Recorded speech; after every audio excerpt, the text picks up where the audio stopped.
Derler ki Allah dostları 4 çeşittir davranışları itibariyle. Biri var, alem de bilir, kendi de bilir ki Allah dostudur. Biri var, alem bilir, kendi bilmez. Biri var, kendi bilir, kimse bilmez. Biri var, kendi de bilmez, kimse de bilmez. Hani bir Anadolu köylüsü Hızır Aleyhisselam'la görüşmek için Yeni Cami'de vakit namazı kılmak lazımmış diye duyar ve gelir. Namazdan sonra da çekilir bir kenara. Tesbih çekerken için düşünür bir taraftan. Bir daha gelmek ya kısmet olur ya olmaz. Bir Allah dostuyla tanışmadan dönmesek, bir veli acaba şimdi var mıdır diye düşünmeye koyulur. O böyle efkarlıyken birisi kulağına eğilir ve der ki ona, oturduğun safta sen dahil 7 kişi var. Kendinden de haberi yoktur. Allah dostlarının bir kısmı da böyle ilk bakışta anlaşılamayan, hatta sıradan görülen, bazıları meczup tavırlar içinde olan, hatta deli denilenleri vardır. Ve tabi hatırlamalıyız, Cenab-ı Peygamber bir kimseye deli denmedikçe imanı kamil olmaz diye haber vermişti.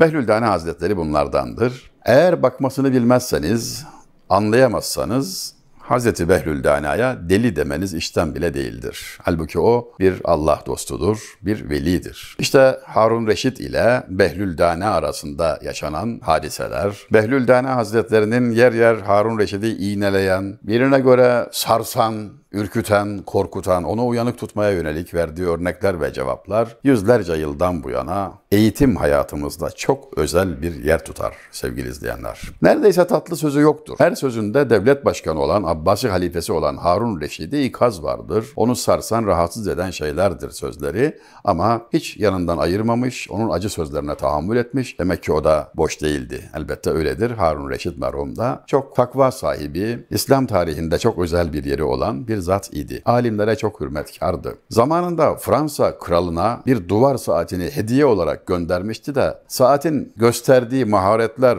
saat başında dışarıya çıkıp bir takım gösteri yapan küçücük cisimler karşısında telaşa düşmüş ve saati parçalamışlardı Avrupa'da. Yani fevkalade ileri bir medeniyeti de temsil ediyordu aynı zamanda. İşte Harun Reşid ile Behlüldane arasında yaşanan hadiselerden bu defa aktarmak istiyorum sevgili izleyenler. Bir gün bakar ki Harun Reşit şunu görür, Behlüldane Harun Reşid'in evinin önüne oturmuş, eline bir çubuk almış, yere resimler çiziyor. Bir ağaç parçasıyla yere resimler çiziyor. Olacak şey değildir. Ne yapıyorsun diye sorar. Ev yapıyorum der. Yere çizilen resme kim ev der, alay eder adeta. Harun Reşit şaşırmıştır. Öyle demeyin Halife Hazretleri, bitsin inşaat bakarsın müşteri çıkar der. Düştüğümüz vaziyete bak, danışmanlık görevi verdiğimiz, aklına güvendiğimiz adam yere resim çiziyor, çocuk gibi oynuyor, sorunca da ev yapıyorum diyor diyerek hayıflanması devam eder. Harun'un kenardan seyreder ama bu arada pencereden konuşmaları dinleyen Harun Reşit merhumun hanımı başka bir şekilde düşünür. Kısaca şudur düşünce tarzı, bu işi Behlül yapıyorsa boş değildir.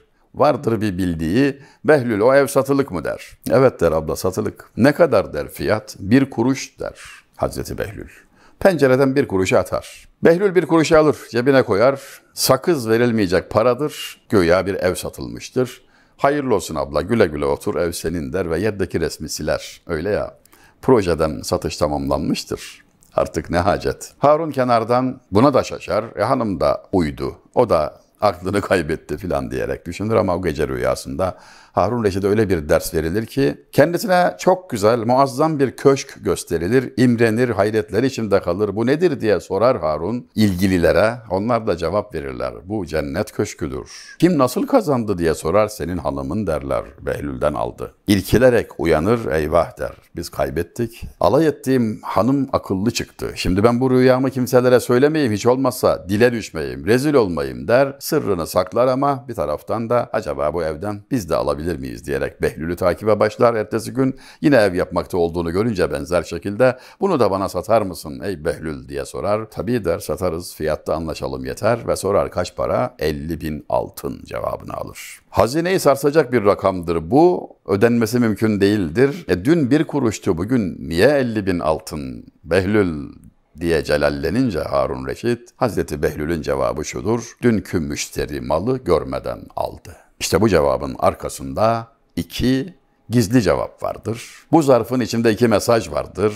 Bir rüyan var saklıyorsun değil mi Harun? Bak haberdar olduk. Küçücük bir sırrın hem de rüyaya dair olan bir sırrın açığa çıktı diye karizma çizildi, bak ne hallere geldin. Mahcup oldun, yer yarık olsa gireceksin neredeyse. Unutma ki bütün sırlarını bilene hesap vereceksin. Birinci ders budur. İkinci ders ise şudur. Harun, dün alay etmiştin, bugün müşteri oluyorsun. Fark ne? Gördün. Sen işitmedin mi Harun? Mümin söze inanır, münafık göze. İman gayba imandır.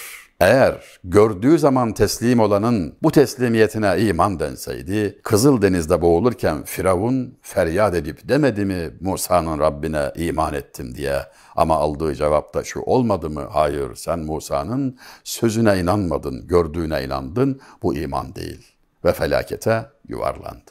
Tabii cevap ve mesajlar sarsıcıdır. Harun iki gözü iki çeşme vaziyettedir. Öyle ya, mümin söze inanır, münafık göze, iman gayba imandır. İşte her zaman yanında bulunan, her zaman kendisiyle istişare ettiği Behlül Dana Hazretleri onu pohpohlayacak, hoşuna gidecek şeyler söylemek yolunu tercih etmemiş, daima onu kırma bahasına, incitme bahasına, ağlatma bahasına yer yer acı cevaplar vermekten geri durmamıştır. İstemiştir ki bulunduğu vazifenin, işgal ettiği mevkiin idrakinde olsun da başını belaya sokmasın.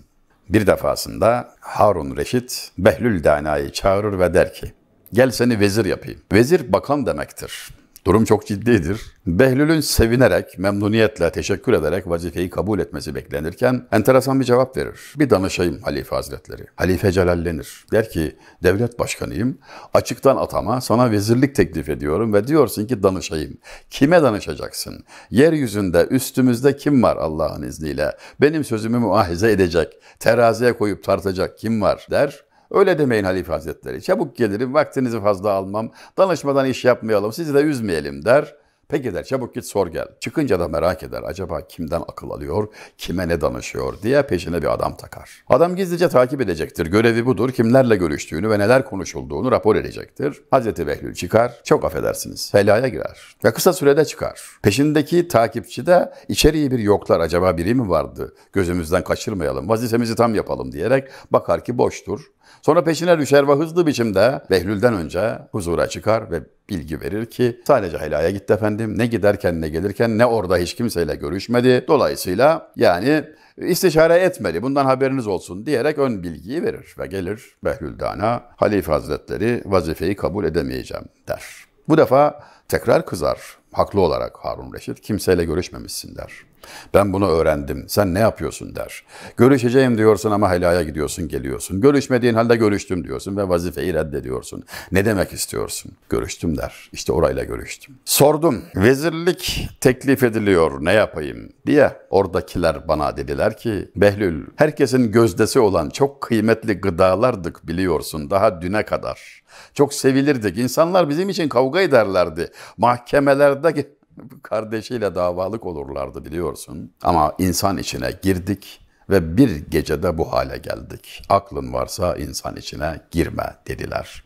Tabii Harun Reşit bu cevap karşısında ne diyeceğini bilemez. Adeta sarsıcı bir tokat yemiştir. Zira verdiği göreve böyle bir değer biçen adam kendisi hakkında ne düşündüğünü örtülü bir biçimde de ifade etmiş demektir. Eskilerin nasihat tarzı işte böyle bir şeydi. Bir hikaye formatında, bir latife biçiminde, belki bir iğneleme tarzında ama hakikatten asla sapmadan ve ona tabasbus yapmadan, tabasbus bugünlerde kullanmadığımız bir kelime, yaltaklanma demek, yağcılık demek efendim, dal kavukluk demek, işte onu yapmadan mertçe yüzüne karşı söylüyor ve Harun Reşit merhum da ne kadar mert biriymiş ki o da bu acı sözlere tahammül ediyor.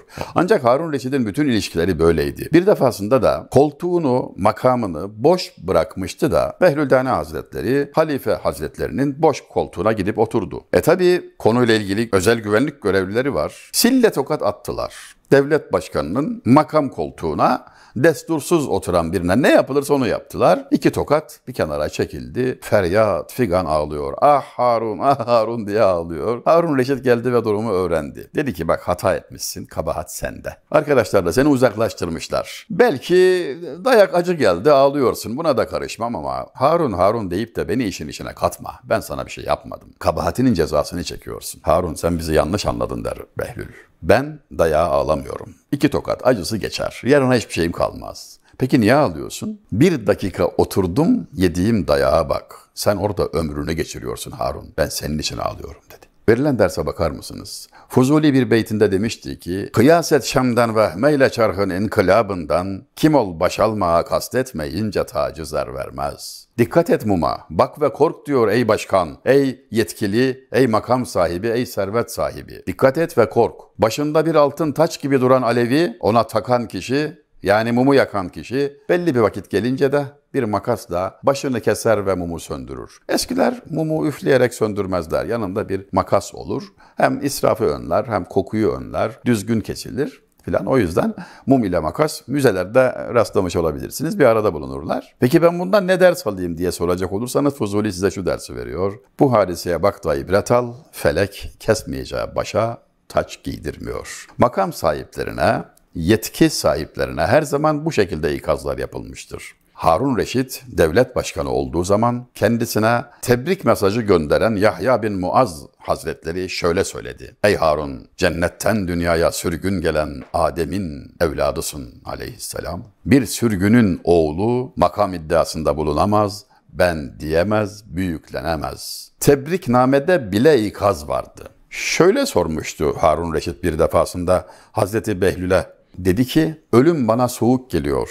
Behlül, ne dersin? Cevaba bakar mısınız? Tabii dedi, buradaki evi yaptın, oradakini yıktın da ondan. Sarayının bahçesinde yatılmaması gereken bir yerde yatıp pervasızca uyuduğu için kaldırırlar Hazreti Behlül'ü. Uyanır uyanmaz feryat eder, sitem eder, bağırır çağırır kendisini kaldıranlara. Eyvah der, beni saltanatımdan ettiniz, ben devlet başkanıydım. Dikkat çeker tabii, rüyada devlet başkanıymış, sultanlığı varmış, uyanınca bunu kaybetmiş. Halife Harun Reşid'in huzuruna çıkarırlar. Harun Reşid sorar neden feryat ettiğini, orduların mahvoldu, devletin mahvoldu, uyandırdı senin adamların beni deyince, yahu Behlül rüyadaki saltanata itibar olunur mu, buna değer verilir mi, sende akıl yok mu deyince, değer verilmez mi diye sorar. Evet der, rüyadaki saltanat nedir ki? Bak der Harun, ben gözümü açtım saltanatımdan oldum ama sen gözünü kapatınca kaybedersin ve hesaba çekilirsin. Her zaman etrafındakilerden bu dersleri aldı Harun Reşit. Bir defasında Fudayl bin İyad Hazretlerini ziyarete gitti. Kapıyı çaldılar. İçeriden bir ses. Kim o? Vezir Fudayl. Adaşıydı. Vezir Fudayl. Halifeyle geldim dedi. Benim halifeyle bir işim yok dedi. Gayet celalli bir biçimde. Zorla mı girelim? Kapıyı açacak mısın diye sordu vezir. Halifeyle işim yok. Sizinle bir işim yok. Rızam yok. Ama girerseniz ne yapayım dedi. Onlar da kapıyı açtılar. Girer girmez ışıkları söndürdü. İçeride bir mum vardı, çerağ vardı, söndürdü. Bu mesaj çok net ve acıydı. Cehennemlik yüzünüzü görmeyeyim diyor yani. Hazreti Fudayl bin İyad devlet başkanına, yanında veziri de var ama diyor ki cehennemlik yüzünüzü görmeyeyim. Karanlıkta eli eline değdi. Harun'un elini tuttu. Ne yumuşak eller dedi. Keşke cehennem görmese. Harun ağlamaya başladı. Aldı karşısına ve gayet net biçimde çok sert ikazlar ve nasihatlarda bulundu. Oturduğun yeri biliyor musun dedi. Hazreti Ömer'in makamındasın dedi. Hazreti Ömer de dedesidir. Çünkü Faruki, Ömer Faruk Hazretleri'nin soyundandır Harun Reşit. Bu makamı işgal ediyorsun, farkında mısın dedi. Tebaanın yaşlılarını baban, akranını kardeşin, küçüklerini, senden küçük olanları çocuğun yerine koymazsan hesap veremezsin dedi. Ağlıyordu, hıçkıra hıçkıra ağlıyordu. Bastırdıkça bastırdı, bastırdıkça bastırdı. Artık yerde çırpınmaya başladı. Feryat ediyordu. Yeter dedi vezir. Ey Fudayl dedi, yeter, öldüreceksin halifeyi. Ona da şu şekilde cevap verdi. Sus ey Haman. Onu bu hale ben değil siz getirdiniz. Yerde çırpınırken Harun Reşit dedi ki sana Haman demesi bana Firavun demek için. Çünkü Firavun'un vezirinin adı Haman idi. Acı sözler bittikten sonra hıçkıra hıçkıra ağlayan Harun Reşit bu nasihatler, bu acı sözler bittikten sonra yanında getirdiği bir miktar parayı vermeyi teklif etti. Dedi ki hazineden değil Annemden miras, helal paradır. Lütfen şunu kabul et. Almadı Fudayl bin İyad Hazretleri.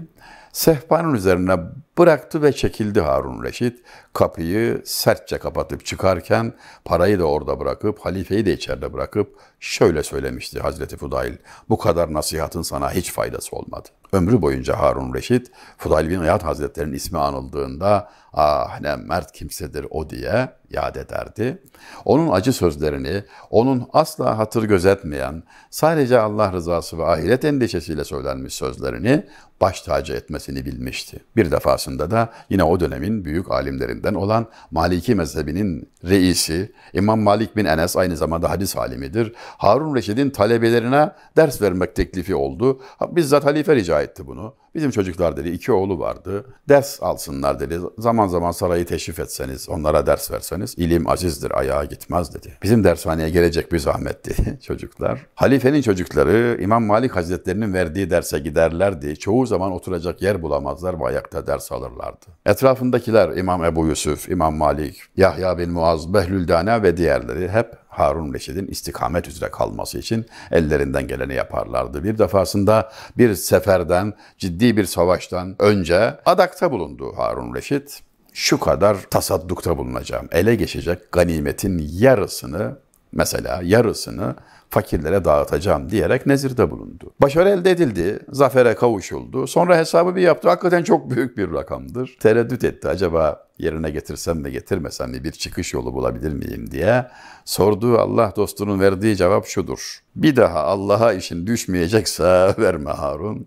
Çaresiz tabii. Burada gözetilecek şey sadece Allah rızasıdır. Eğer siz samimi olursanız, ihlasla hareket ederseniz, Allah ile arayı iyi tutarsanız başarabilirsiniz.